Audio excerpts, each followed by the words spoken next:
Hello, this is Dr. Mike, and this is week three, believe it or not, of our study in early American history, colonial American history. Time is really slipping by, and so I want to spend just a few moments with you today talking about the material culture of colonial American life. It's very important as to the way we study the colonial history is to look at the material artifacts and to find things that will help us to understand better how people we go in as a historian or an archaeologist we go into a site to begin to study the material history. It's really interesting that the garbage dump, for lack of a better term, of that particular area is probably the most important part of that excavation. What people throw away says a great deal about who they were, how they lived, and how they got on in life. We probably don't think about that. I could do the same thing with your trash from your house, your family. I could do, how much could you tell from your family just way? I mean, you can tell quite a lot. You can find bank records and bills and grocery receipts and all kinds of things that would tell you a great deal about how you and your family lives. So before the first word was ever written in a colonial diary, or before the first pamphlet ever came off of some printing press, or even before the first sermon was ever preached in the meeting house, there were things that there were printing presses, there were pots, there were plows and spinning wheels and Bible covers and iron door latches and pewter spoons, and on we could go that tell us something about this material culture. These everyday artifacts are not merely a colonial story, but they are the primary sources. They are, in fact, the story. You've learned something a little bit about in writing about history, the importance of primary facts. Well, they're not always just written records. They can be all kinds of things. I have somewhere in my collection a box of things. I was born on the land that was the lower tribe of the Cherokee in western South Carolina. And my grandfather's fields actually yielded up all kinds of arrowheads and musket balls and all kinds of things that were the material culture of the Cherokee and their in that time period that these things happened. So it's very, very important to us to understand those kind of things in everyday life. First of all, I want to talk to you about the colonial house. These were the first shelters that were built, and you think about when the Pilgrims, which is the one we're probably most familiar with, came to the New World. They had to have some kind of shelter. For one thing, they were blown off course, and they arrived late in the New World into the winter season, and so they had to build very quickly something to shield them from the coming winters, which were brutal. I think I have mentioned maybe in the introduction that we think the inside of the Puritan Pilgrim house would have been about 43 degrees, was as warm as it got in those brutal winter months. Just think about that. I mean, even with air conditioning, we do not cool to that level. But by modern standards, the houses that they built were shockingly small and they were dark. They did not have glass for windows, and so they probably didn't put windows in them for that reason, because again, you've got to deal with the storms and the cold and the wind, and that was a major part. Early New England homes were frequently just one room structures. The hall measured no more than 16 by 20, maybe, housing families of seven, eight, or 10 people. Just imagine what that would have been like. The hall served simultaneously as the kitchen, the sleeping quarters, the workroom, the social space. There was no concept of privacy of any kind as we understand it. Children slept in the loft, which reached went up by a ladder, of course. Adults shared beds not merely with one another, but with guests, apprentices, and sometimes servants. So they all slept together without any privacy. Of course, there was no such thing as running water in the house. There was no bathrooms, and so they had to deal with all those things. The fireplace was the central unit in that colonial home, not as a decorative feature, but as a survival mechanism. It was the stove, it was the furnace, it was the source of light and the gathering place. People gathered around the fireplace not only for warmth, but they gathered around the fireplace usually to eat their meals and to fellowship and to have social interaction. Everything in the home was organized around that fireplace. The andirons, the crane, the pot, hooks, the iron spits. These were the instruments of daily life. And the women of the house spent the majority of their waking hours within a few feet of that hearth, working around the stove. Realize there's no hot water, so water has to be brought from outside the house. It had to be heated if it was used for bathing or for any of the other things that go along with that. So it's important to understand that. This would have varied somewhat different by regions. Architects, the architecture varied dramatically by region, and these variations tell us much about the cultures that produced them. The Dutch settlers of New Amsterdam built in brick with stepped gable roofs, reminiscent of what they knew in Amsterdam in the canal houses there. If you've seen pictures of those, it was a deliberate act of cultural continuity. They brought their culture with them from the old world, and they used the same techniques and building style in the new world. The German settlers in Pennsylvania, their interior valleys, they built massive blank barns in the hillsides, a technique that they imported from the Rhine Valley. The English planters of the Chesapeake Bay built long, low tobacco houses that reflected the primacy of the crop in their economic imaginations there. And in the colonial South, the plantation great houses was deliberately designed to project wealth and authority. So the homes became a symbol of how wealthy you were and how much money you had. But the slave quarters that surrounded those giant houses were a very different story because they were very poor places and there was a sign of systematic deprivation.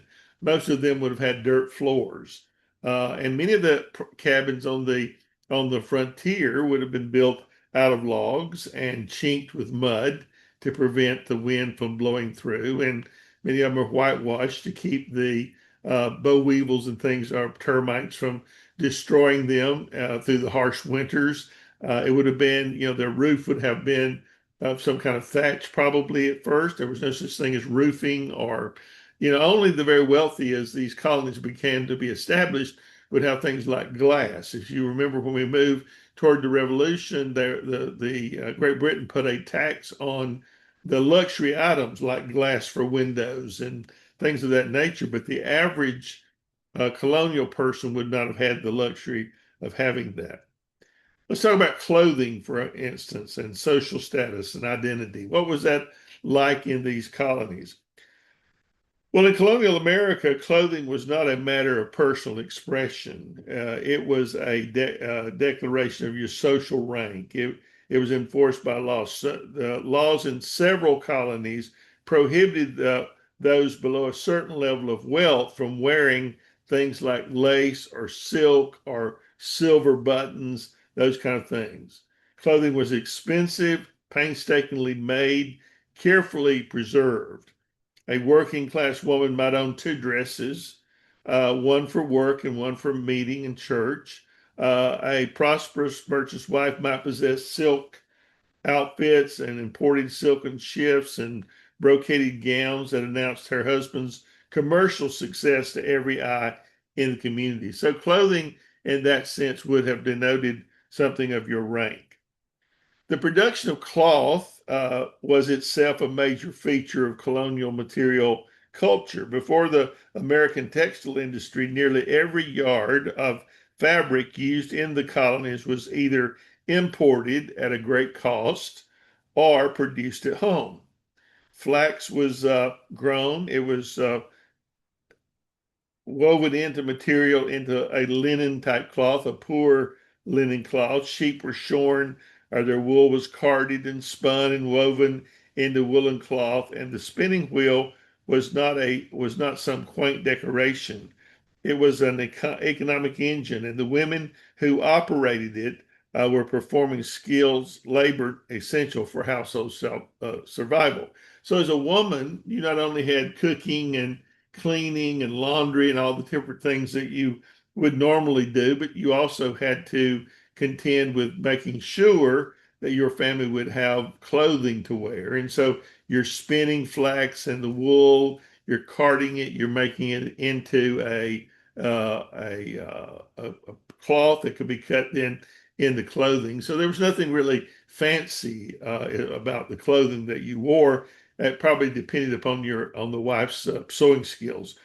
I will put up a video if I can find it, which shows this the weaving process and what would have been involved with that. And I'd like for you to think about how difficult it would have been to have clothing. You took care of your clothing, your better clothing that you wore to church or to the meeting house would have been removed when you came home, and you put back on your other one outfit that you had in order to to stay warm, and so that would have been very important. The enslaved Africans in colonial South occupied a particularly unusual position in the material area of clothing.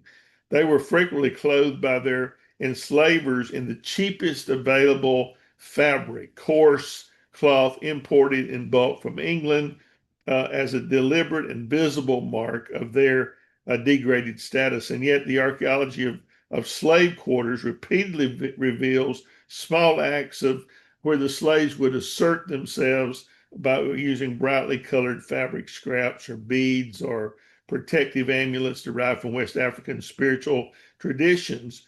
These objects were a form of resistance. So even in uh, in the slave areas of the South, they would do little things to resist being where they were doing what they were doing. Objects of identity, objects were survival. And so if you had a scrap of color, that's one thing that's really quite interesting in these colonial areas was the absence of color. In Puritan, the Pilgrims and the Puritans in Boston always wore blacks and grays because there just wasn't a lot of color to be had.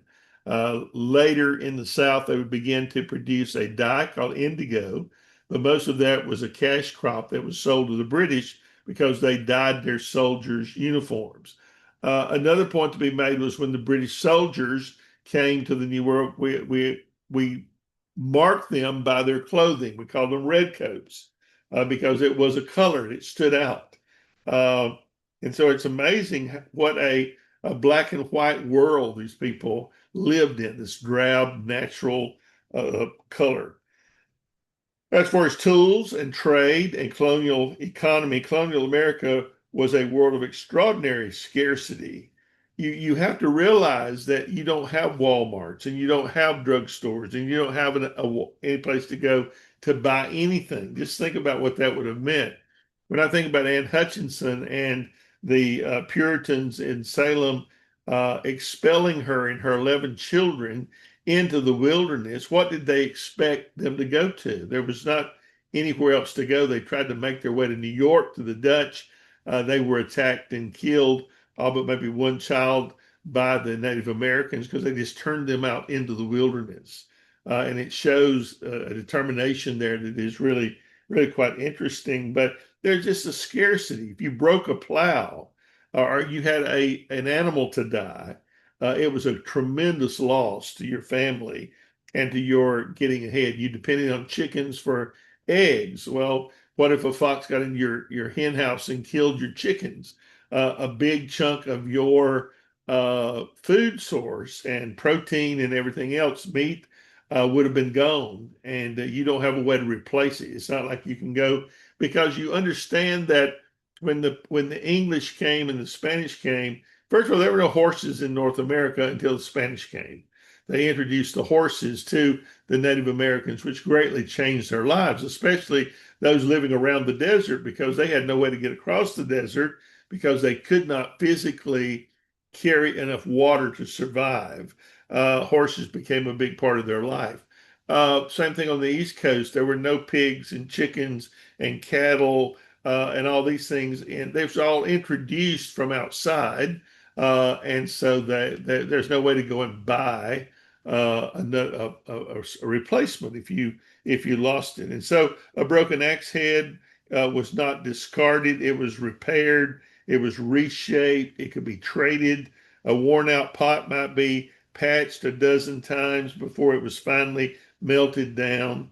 The frugality embedded in colonial material culture was not merely a personal virtue. It wasn't about being stingy or tight or not willing to spend your money. It was an economic necessity imposed by the realities of an underdeveloped manufacturing economy at the far edge of the Atlantic world. They were literally on the very edge of civilization, and so they did not have the things that you and I would have. I've personally experienced some measure of that in doing mission work in the Philippines, where there were in tribal areas where missionaries were. They didn't couldn't go to the store. It was like a 10-hour trip by car to go to a store to buy things. And so when maybe they went once a year and they bought enough stuff to do them, or 6 months to do them for that period of time. But the scarcity was not because you didn't have the money, it was because it just wasn't there. And so these ships coming from England bringing these goods were of great value. The blacksmith shop very quickly became the technological heart of the colonial community because here iron was worked into the tools that were made for farming and for building and for transportation possible. Something as simple as a nail would have to be made by a blacksmith individually, one at a time, of course, and that would take forever. And so those were fairly expensive, and so they had to find a way to connect buildings. And so in the log structures that they built, they would chink out on the ends places for the logs to sit in each other and rope them together, tie them together, things of that nature. So nails, horseshoes, hinges, chains, wagon wheels, things that we would not even stop to think about, those had to be handmade and were very expensive. The local smith was, at the very sense, he was the industrialist of the age. Everything revolved around his work and his fixing things. Similarly, the local mill, whether it was a grist mill or a sawmill, was a capital investment of enormous community significance. I remember my grandmother, who came from a very poor family. Her family was five girls, and her mom and dad, and then her dad had a brother that had a shingle mill. And because he could make shingles used for roofing, this would have been, 1910, 1920, almost 200 years beyond what we're talking. But still, even in the early 1900s, the presence of that shingle mill meant that he could provide for his family. And he was much better off, his family was, than my grandmother's family. And I've heard her talk about that many times. And a grist mill, you had to carry your corn. There was not a lot of flour in the South. If you got flour to have biscuits or something of that nature, it was a real treat because it was so rare. But your corn that you grew had to be hand carried to a grist mill where it was ground in the corn mill. And my grandmother, I just told you about, her and her sisters, they worked as a sharecropper in other people's fields every day. And all five of them would work an entire day in the heat to get one bag of corn that they would bring home, then carry to the mill, have it ground, and make cornmeal. And that was a big part of their food because that you didn't have grocery stores. They had to walk to the nearest town, which would have been about a 12-hour walk, and then come back. And there wasn't the luxury of staying in a hotel in town, or there was no money for that. And so you walk there and walk back, no matter what the time of night it was or whatever, at the expense of being attacked by wild animals and all kind of things. So they had quite a rugged life. This is still going on now in America, in the South, in the 19 teens and 20s. People are still depending on these things. But this grist mill was a tremendous important part of the life. And somebody had to make a capital investment on a river because it was powered by water. Of course, there was no electricity, it was powered by water. And so the local mill of whatever kind was a capital investment of enormous community significance, transforming raw materials into commodities and anchoring their economic life and of each region. And so, depending on how far away your nearest grist mill was, you had to make plans to do that. Trade goods also kind of illuminate the colonial economy's entanglements. The blue and white Chinese porcelain excavated from 17th century Virginia sites tells us that even on frontiers, that planters were consumers of a global marketplace. They might have a few pieces of furniture that came with them from England or porcelain that came from China, tobacco pipes were often made out of ceramic. So they had these, you'll find these occasionally as you go through these colonial sites. And so as they, were able, they did have certain pieces that were of more value than others. And then we talk about religion and death and sacred objects in this colonial material life. Perhaps nowhere in the material culture of colonial America is more revealing than in the relationship of religion and death. The Puritan meeting house in itself was a theological statement. It was unadorned, it was unheated, it did not have stained glass or statues. It declared its very plainness. The Puritan conviction that the corruptions of the Catholic Church and the Anglican Church ceremony must be stripped away from it to reach the unmediated Word of God was something that we still face that today. It's interesting in reading accounts of Native Americans and the religion they're exposed to from Europe, especially Catholicism. I think I may have mentioned this in a previous tape, but the French had the greatest success in converting the Indians to Catholicism because the Indians were attracted by stained glass windows and the priest's vestments and the statuary and all the other things that go along with Catholicism than with the Puritans, which became our heritage as Protestants. One native chief told an English pastor, he said, you came here with your little book and we go and sit and listen to you talk for 3 hours about this book. There's nothing to look at. There's not even a cross on the wall. And it's kind of boring. And so when you think about our houses of worship today, many Protestants have gone beyond that and become much more like Catholic churches with all the things stained glass and all that. But many still are very much like that. Their walls are unadorned. There's no vestments. There's no any of those things.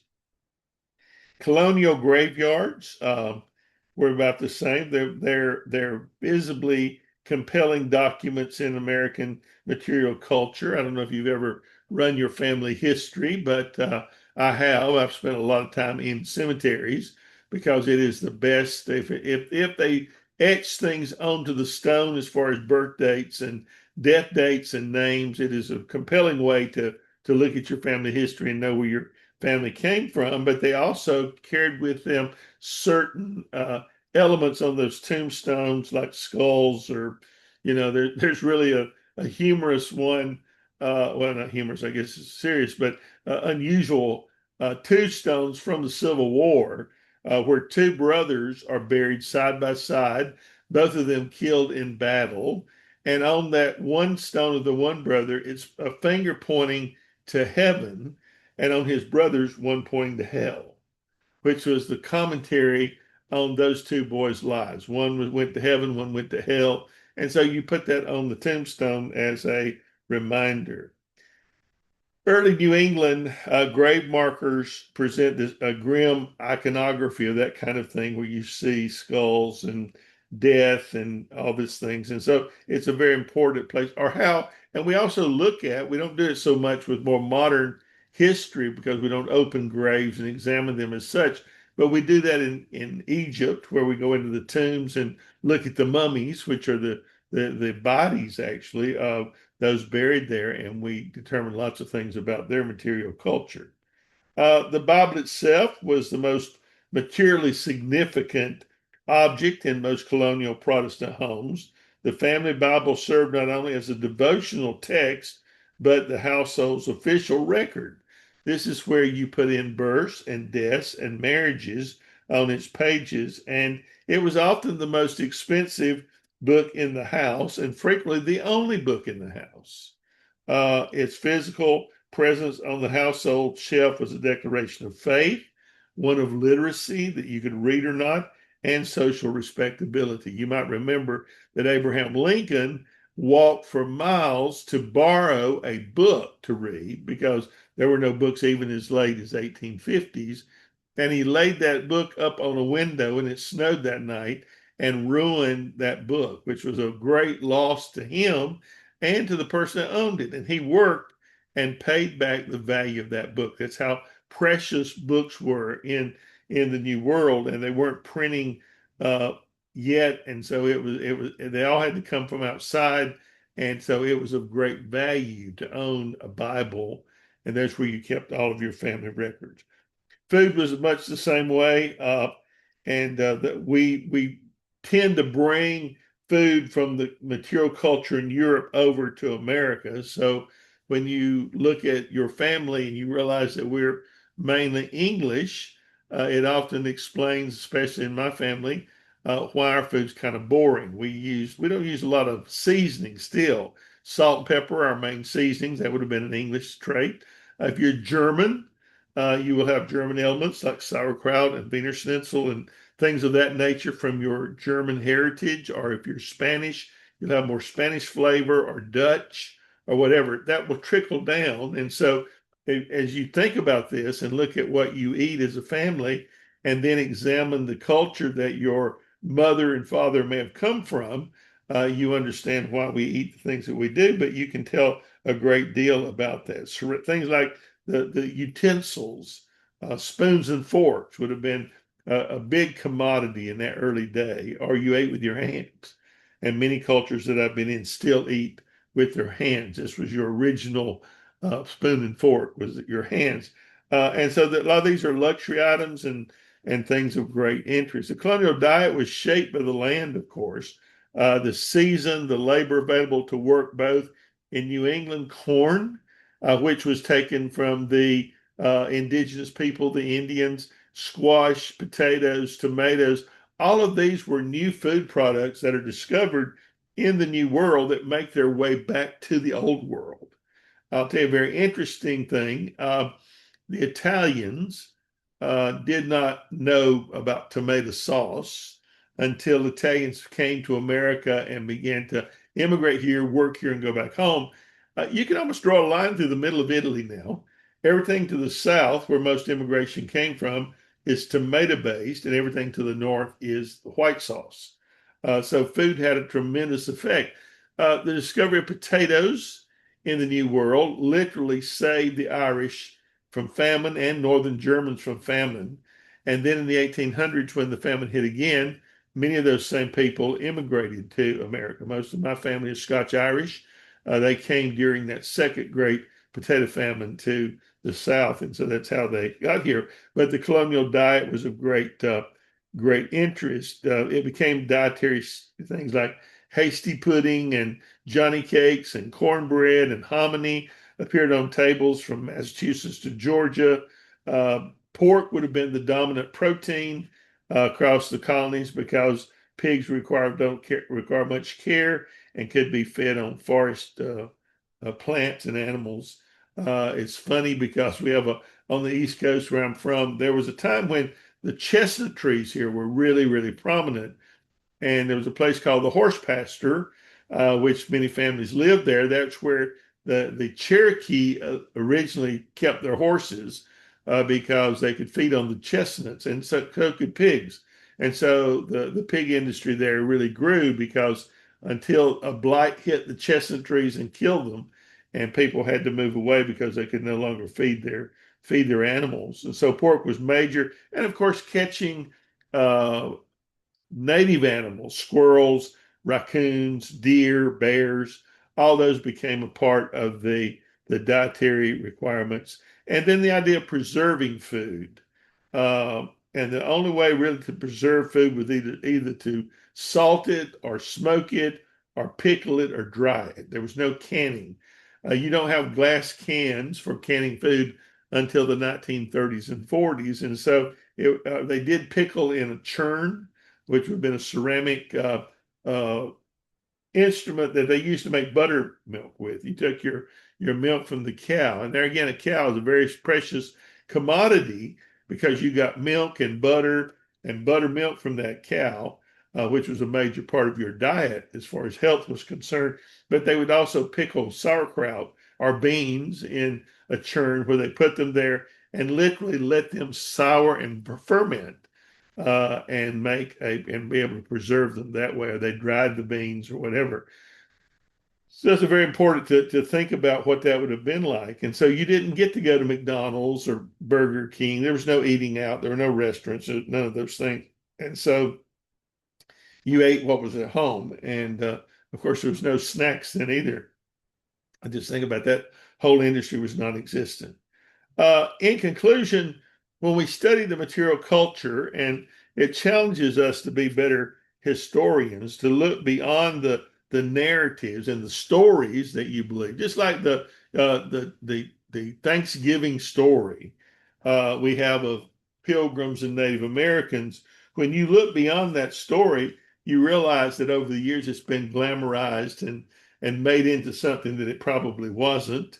I doubt many of the things that we eat at Thanksgiving were present on that table with Native Americans, and I'm not sure that it was the glamorous event that we kind of make it out to be, because people tend to build on to add on to stories, and so you have to realize when you are a historian, you have to park those past ideas, your own perceptions of what went on, and look at what's actually in the material culture.